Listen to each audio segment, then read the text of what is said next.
Bagi kita semua, selamat datang kembali di podcast STT Sampel Bandung. Kami sangat senang bisa bertemu dengan Pak Donald. Ya, Kembali lagi di podcast STT Sampel Bandung.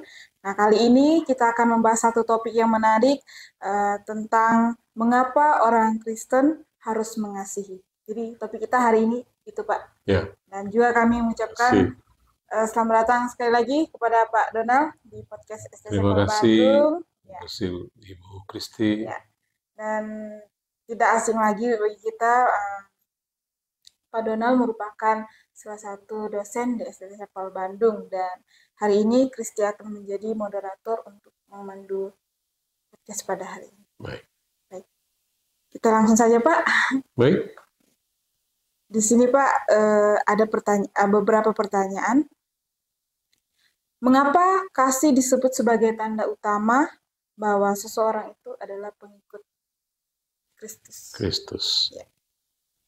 Baik, terima kasih. Ini topik yang menarik, penting, tapi juga sebuah topik yang seringkali kita merasa sebagai orang Kristen sulit gitu ya. Nah, mengapa kita harus mengasihi sebagai pengikut Kristus? Kita bicara tentang alasan. Dan ini mungkin yang pertama itu sifatnya normatif, atau sesuatu yang sangat prinsip gitu ya. Kenapa sebagai seorang pengikut Kristus kita mengasihi? Karena itu adalah perintah Kristus sendiri atau perintah Tuhan Yesus ya. Kalau kita lihat di dalam misalnya Yohanes 13 ya, ayat 44 sampai dengan 45 begitu ya. Di situ kita ayat 34 sampai 35 Yohanes pasalnya yang ke-13, kita akan temukan situ sebuah perintah yang dikatakan Tuhan Yesus perintah yang baru. Bahwa dia memberikan perintah supaya kita saling mengasihi.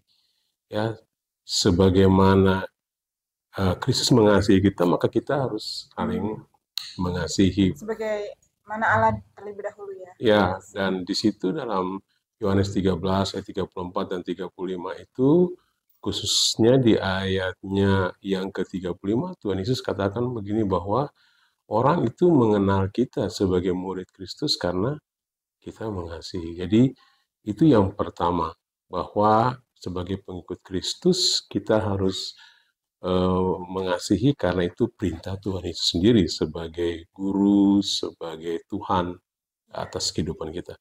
Terus yang kedua, kenapa sebagai pengikut Kristus kita mengasihi? Karena itu adalah ciri kita sebagai seorang pengikut Kristus. Jadi semua orang di dunia ini mengenal kasih.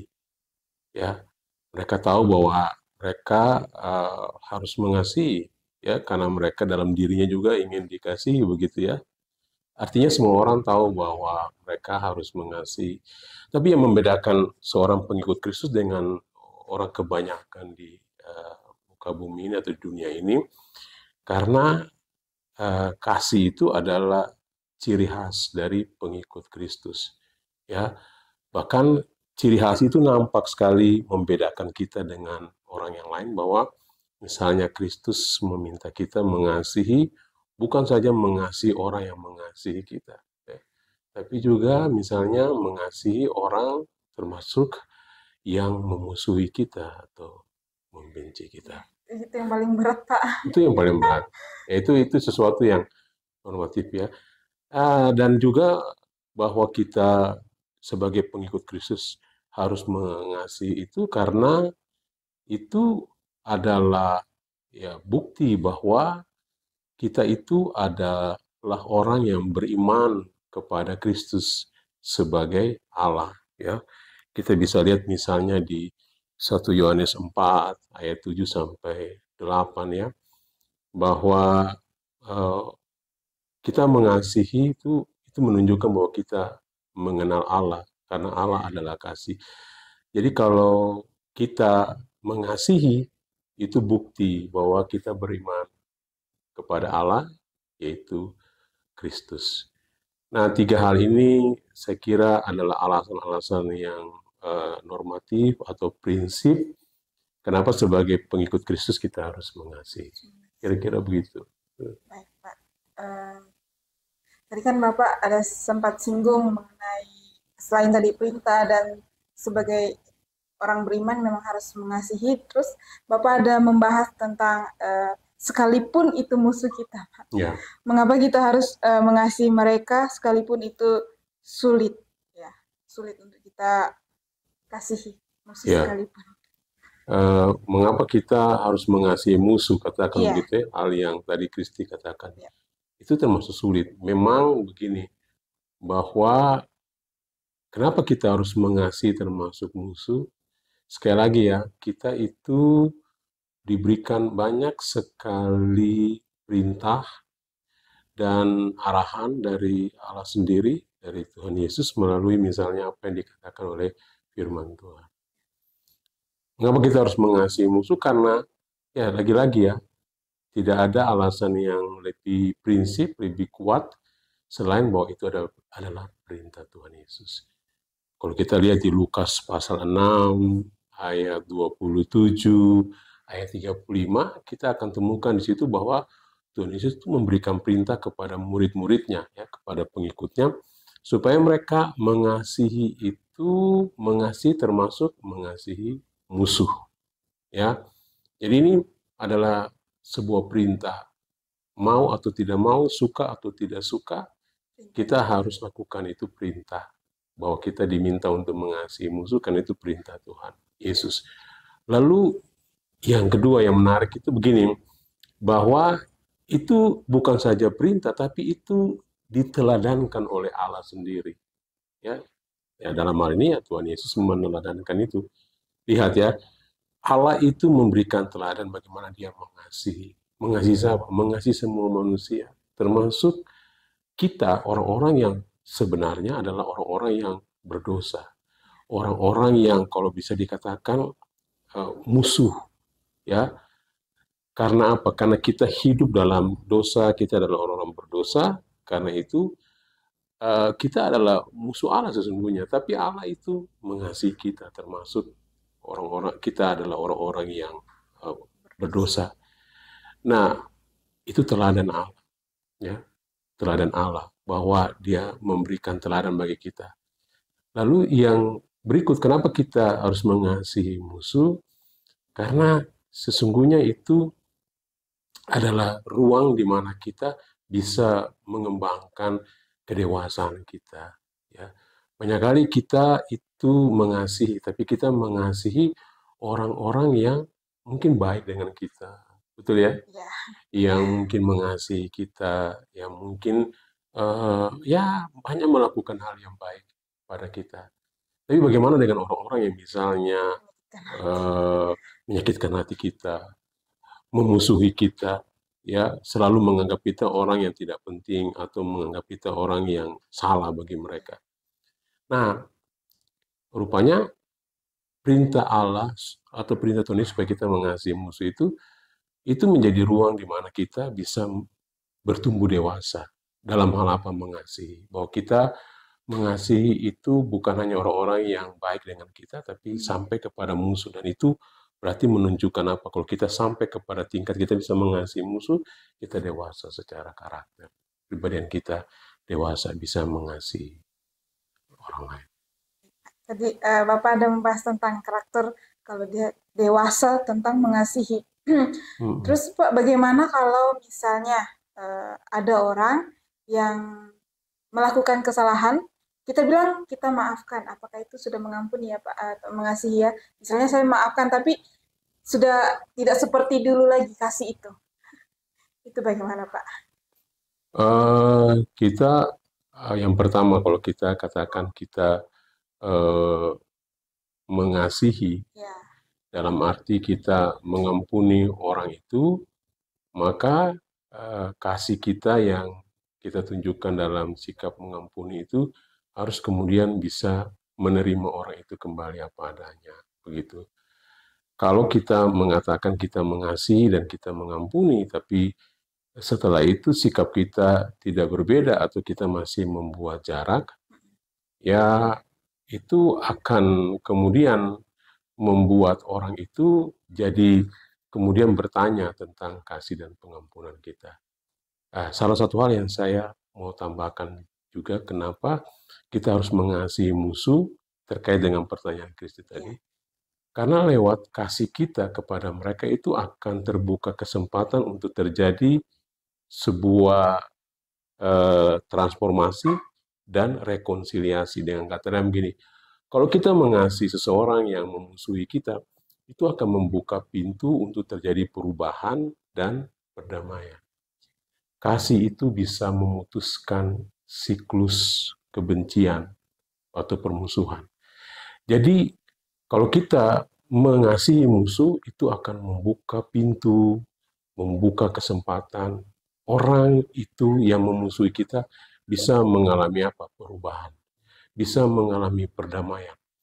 Nah, bayangkan saja kalau kita mengasihi dan mengampuni, tapi misalnya menjaga jarak, tidak tulus, justru orang akan bertanya-tanya kan? Nah, mungkin saja itu tidak akan mengubah mereka. Tidak akan membawa mereka sadar bahwa mereka perlu juga untuk berdamai dengan kita, begitu ya, orang yang mereka musuhi. Sungguh menarik ya penjelasan dari Bapak, dan kalau boleh Kristi simpulkan Pak, kita sudah di sesi terakhir ini Pak. Kalau Kristi bisa simpulkan bahwa mengapa orang Kristen harus mengasihi, itu adalah perintah dan juga prinsip dalam kehidupan orang Kristen sebagai pengikut Kristus dan juga kedewasaan iman. Jadi kalau kita bilang kita mengasihi, maka tindakan kita juga perlu menunjukkan kasih. Pak. Kalau tidak, berarti kasih itu tidak mencerminkan kasih Yesus itu sendiri. Ya. Jadi kita harus bisa menerapkan juga dalam tindakan kita. Mungkin ada kata-kata atau pesan terakhir untuk para penonton untuk tentang mengapa orang Kristen harus mengasihi, pesan-pesan atau statement terakhir, Pak. Baik, banyak kali orang ketika bilang harus mengasihi dan mengasihi musuh sekalipun. Lalu kemudian orang terjebak pada pernyataan seperti ini. Itu sesuatu yang sulit. Sesuatu yang itu kadang-kadang diomongkan saja. Benar, bahwa itu sesuatu yang sulit. Tetapi itu bukan berarti tidak mungkin. Ya, ini penting. Nah, untuk membuat itu nampak mungkin, ya, sekalipun sulit, maka supaya kita dimungkinkan untuk bisa mengasihi termasuk musuh, kita harus belajar ya, mencoba melihat atau memahami perspektif orang lain yang mungkin menjadi musuh atau memusuhi kita. Bisa jadi waktu kita memahami perspektif mereka, kita tahu mereka memusuhi kita mungkin karena ada trauma, ada luka batin, ada merasa bersalah, ya. Dengan mengenal perspektif mereka atau memahami perspektif mereka, itu bukan berarti kita menerima ya alasan-alasan mereka untuk memusuhi kita, bukan. Tapi begini, kita mau tahu akar masalah, apa yang kemudian membuat mereka memusuhi kita. Mungkin dengan tahu akar masalah itu, kita bisa apa? Bisa kemudian bersikap ya, bagaimana mengasihi mereka. Yang kedua juga bisa dimungkinkan begini, kita mungkin menolong diri kita supaya bisa mengasihi orang yang memusuhi kita, itu langkah praktisnya. Kita mengubah juga apa yang menjadi ekspektasi kita. Betul ya? Kadang-kadang itu ekspektasi kita tuh terlalu berlebihan, tinggi, ya. Dan itu seringkali menjadi masalah bagi kita untuk mengasihi orang lain yang memusuhi kita. Lalu yang ketiga, kita bisa dimungkinkan juga dengan mungkin melihat kebaikan sekecil apapun yang mungkin muncul dari orang itu. Kadang-kadang kalau orang sudah memusuhi kita atau orang yang kita anggap musuh gitu, yang kita lihat apa? Kesalahan, seakan-akan tidak ada kebaikan. Tapi coba gini, kita lihat mungkin ada kebaikan sekecil apapun yang bisa mereka tunjukkan. Nah, kita lihat dari situ, kita masuk dari situ. Itu akan menolong kita untuk apa? Bisa mengasihi mereka. Dan yang terakhir juga mungkin yang paling penting, itu bisa dimungkinkan bahwa kita mengasihi musuh kita ini. Kita bisa berdoa. Minta yang pertama kepada Tuhan supaya kita diberikan kemampuan untuk mengasihi mereka. Lalu yang kedua, kita bisa berdoa supaya Tuhan juga mengubah hati mereka, sehingga mereka bisa kemudian berdamai, ya, atau mengalami kasih dari perlakuan kita. Saya kira itu hal-hal yang mungkin bisa kita lakukan secara praktis, menolong kita di balik semua alasan sulit mengasihi. Itu bagi saya, bagi kita belajar juga untuk itu. Baik, demikian Jadi Kristi. sekalipun sulit, tapi kita tetap harus belajar ya Pak. Ya kan, betul. Jadi itu adalah sebagian dari contoh orang-orang yang menunjukkan kasih Kristus. Langkah-langkah praktis ya. Langkah-langkah praktis dalam hidup sehari-hari. Oke. Baik, terima kasih Pak Donald untuk Baik. sharing-sharing pada kesempatan hari ini. Dan jangan lupa untuk para penonton di like, di komen, dan di share bagi ke teman-teman, keluarga, kiranya ini dapat menolong dan memberi kekuatan. Sampai ketemu di podcast berikutnya. Baik. Dan Tuhan berkati. Tuhan berkati.